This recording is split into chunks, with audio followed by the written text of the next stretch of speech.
Hello Cheesers and welcome to another Forza race video. So in the beginning of this one there's a bit of a loading screen.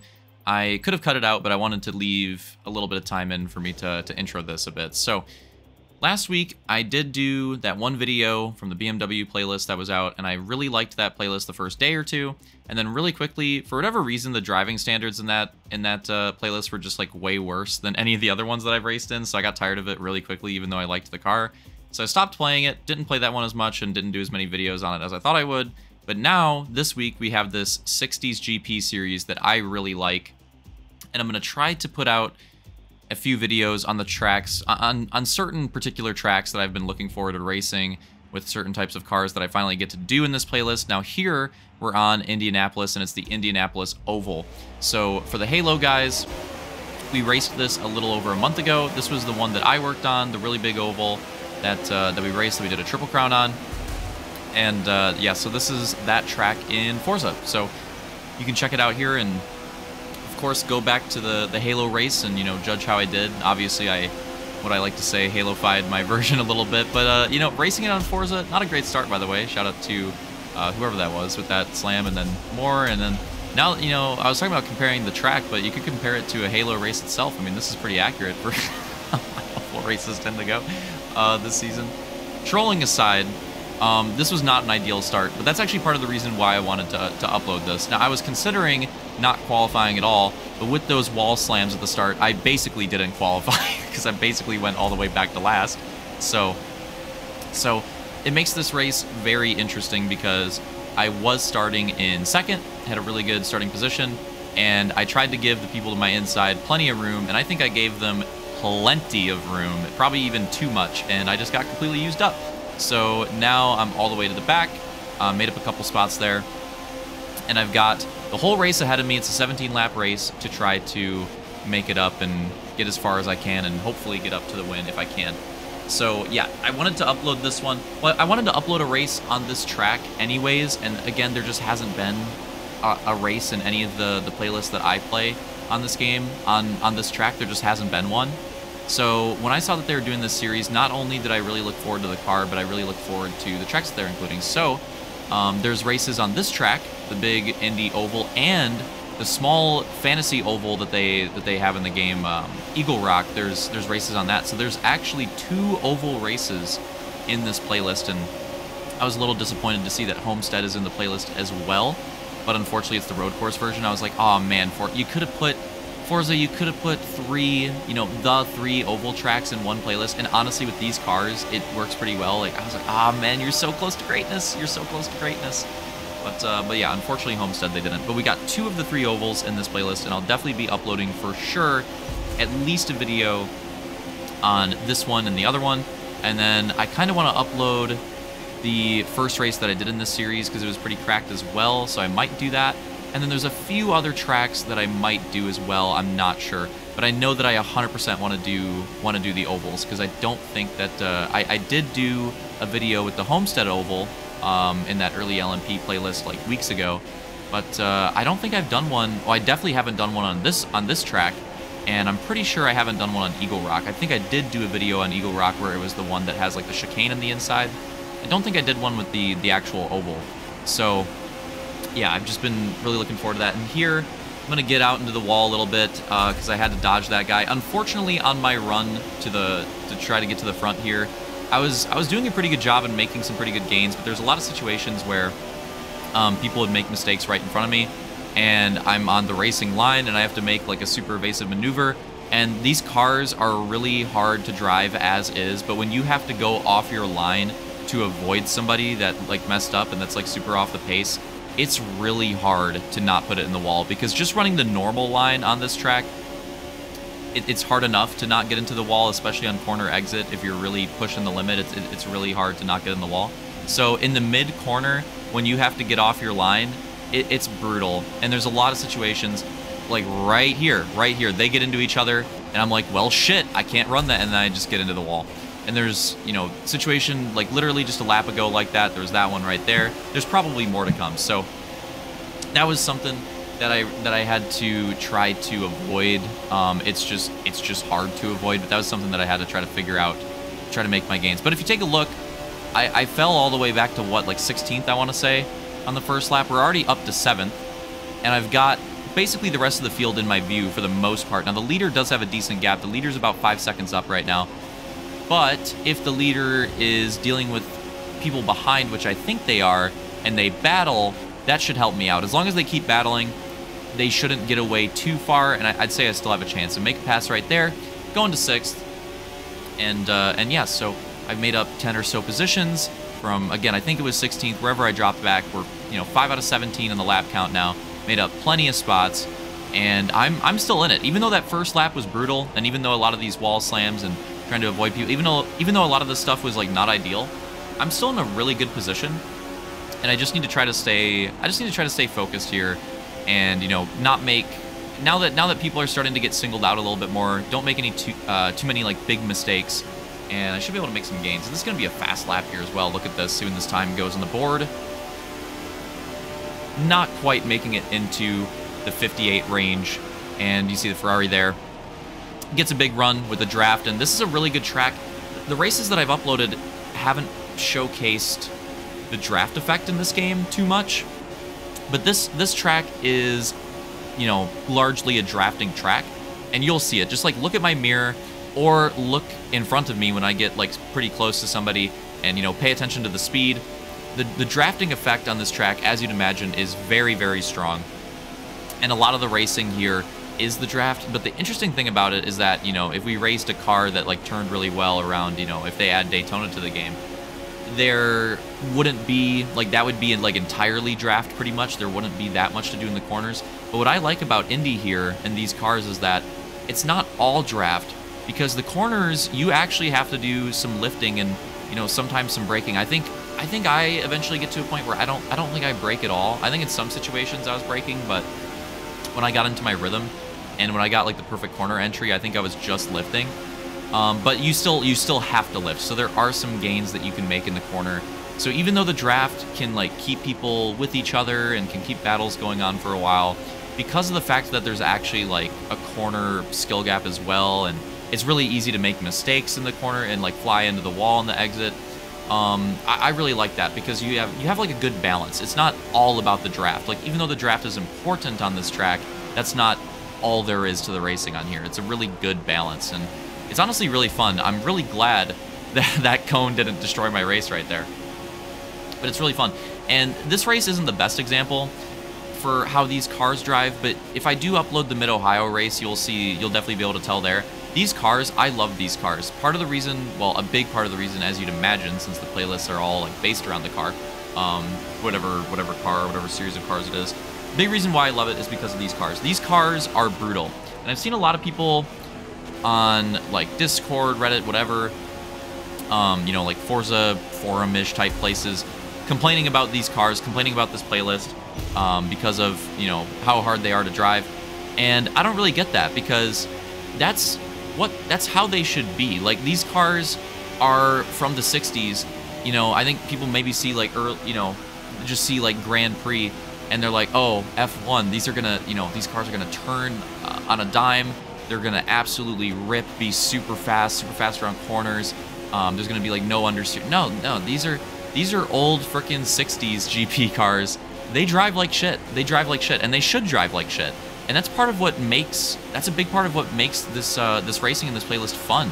I think, is that as much as you're fighting the track, you're fighting the car, and the car just on a lot of these tracks just wants to spin out. It just wants to spin out if you gas it a little bit too early. It wants to go around.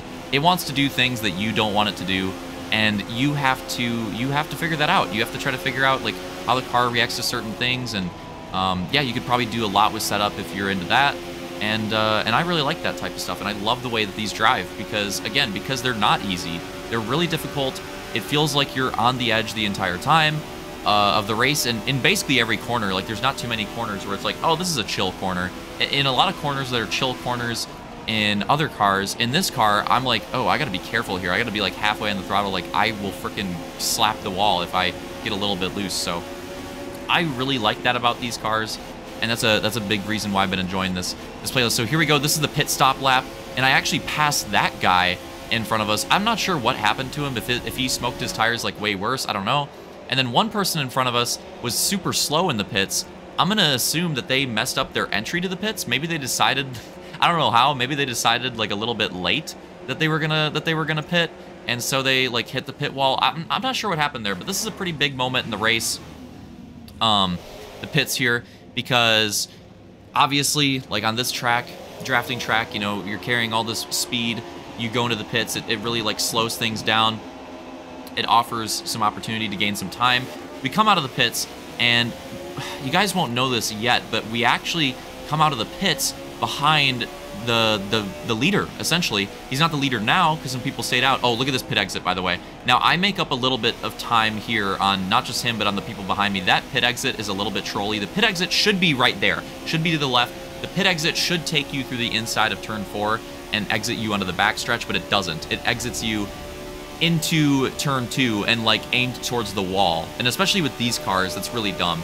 I would love to see, I don't know if it's going to get patched, I don't know if it's going to get the attention, because I know not as many of, you know, Forza community, and I know the devs as well aren't as focused on the oval side, but the oval pit exits, I think Eagle Rocks is fine, but Indies and Homesteads, the pit exits are nonsensical. Like, they really could use some adjustment. It is really dumb.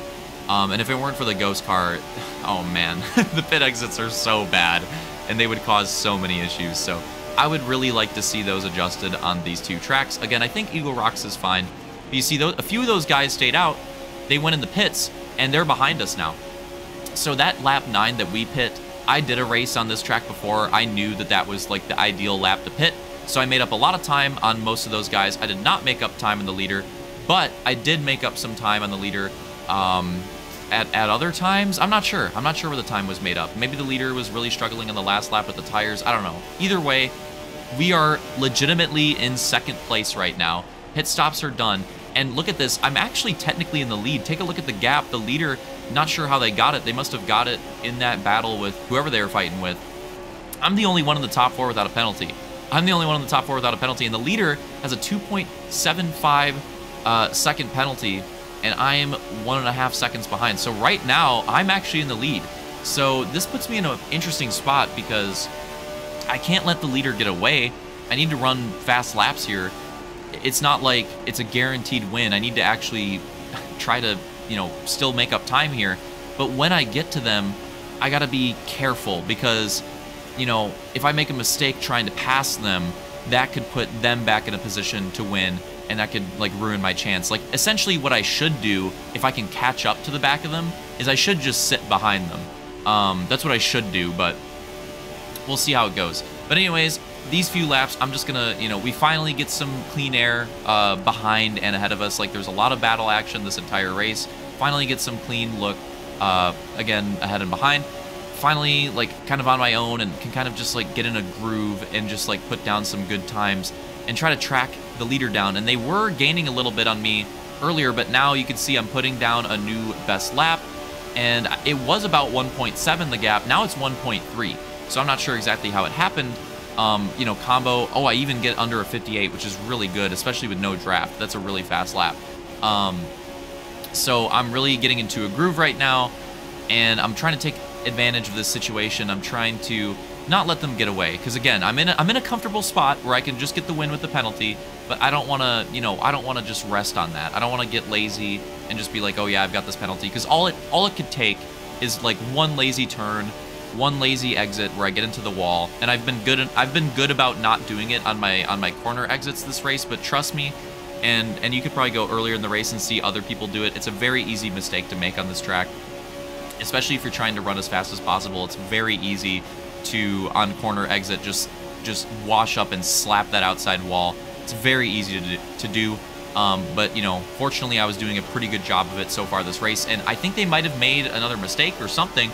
But take a look at this. Another new best lap time, and now I'm within a second. So now you'll see here, you know, start paying attention to my speed. I'm gonna start getting the draft, and we're gonna see the effects of that. It's very strong. I'm gonna start getting the draft on them. And now that I'm in the draft of the leader, now I'm like, okay, well, as long as I don't wreck, this race is won. And especially because we have a big gap on everybody else. Like, me and the leader have definitely got way more pace on the rest of the field. If we can just get away, we finally got away, and we're showing that we have more pace. But now that I'm behind them, I'm going to have even more pace than they do because of the draft effect. So, yeah, as soon as I get within a second, as soon as I get in the draft range, I'm like, okay, this race should be won as long as I just chill. So we'll see how I handle it here. But yeah, so exiting turn 4 here, and we're just making up a lot of time, and already in 5th gear, and just watch the miles per hour. So, you know, I was usually getting around like 160, 161. Well, look at this. I'm hitting 160, 160, like 165, like at the finish line. It might have been 164, I don't know. I was topping out around 167. Again, before I was maybe hitting like 163-ish, but now I'm getting another 4 miles per hour on that. So you can tell, and it doesn't seem like much, but it's a lot. And look at this, we're like gaining rapidly. It's a lot. So you can see the draft effect's really strong in this game. And here we go. I just decided to go for the pass. This probably wasn't the wise play, but I don't know. This guy didn't seem to race me too dirty earlier, even though I didn't really get too much of a chance to race against him. But it didn't seem too dirty, so I was like, you know what, I'll actually try to make a move. I wasn't able to make it there, but I'm going to try to set them up. I'm going to try to make it maybe on the exit of turn 4 here. They get a rough exit. I get a really nice exit. I think they had to check up to not hit the wall. I get the inside. I think I'm going to get a new best lap time here. Right there. Am I going to get it? I do get it. Another new best lap time. We're leading. Now we're going to go into turn 1. I'm trying to get it as far to the inside as I can. I'm going to try to get in front, and as you can see, I'm going to take the lead here, not just with the penalty, but now on track as well. I'm going to try to hold on to it as well with 2 laps to go. And again, as long as I don't get wrecked, I mean, I should be fine anyways, but I want to get the win without the penalty too, for the coolness factor of the race, of what was essentially an unintentional last to first challenge. This race, right? Because I didn't actually start from the back, but I mean, I went to the back. I mean, it basically ended up being a last to first challenge. So I'm trying to complete it here. I'm going to be going into the final turn for the second to last time. Try to carry as much speed out of this as possible. And I feel like I get a really nice apex right there. I get a really nice exit. But they are going to have the draft. Now, one thing I will say about the person I'm battling with, I think they're checking up. It kind of looks like they're checking up. And I actually, I mean, I doubt they'll watch the video. But I do respect this. I think what they did, if I had to guess, is they saw the penalty and they knew that I just like had the race won. So they didn't like make it too dangerous because they knew that like whether they got in front of me or not, the race was over. So let's just like get our 1-2. Because of the penalty, the race was over. So let's just get our 1-2 and bring it home clean. So I actually respect that because a lot of people wouldn't have done that. So I really respect that from, I don't even know how to pronounce their gamer tag. But whoever you were, I definitely respect that move. So here we go, last turns for the final time, and I'm gonna try to hit the finish line in first for, again, the coolness factor, because I kind of had it locked in at this point anyways, and really nailing the apex of turn 4, trying to get a great run to the line. Tires are yellow, they're done. Pit strat perfect, and spinning the camera because I'm getting hyped. We won Brickyard. Let's go, take the win. And it was a really fun race. Obviously, getting pinballed around on lap 1 wasn't very fun, but this race was a lesson in keeping your composure. Because I could have easily just like lost full and gave up after that, but I stayed locked in, stayed focused, and was able to actually make the comeback, get the win. So that was really cool. Yeah, so I hope you guys enjoyed watching this race, because this is one of the cooler races. This is probably the coolest race that I've uploaded. In terms of like how it played out.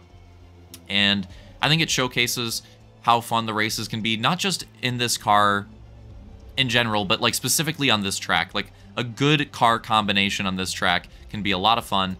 And I hope we get some more oval stuff for Forza in the future, because I know like most people for this game, it's like the road course GP focus, but the oval stuff on Forza can be really fun too.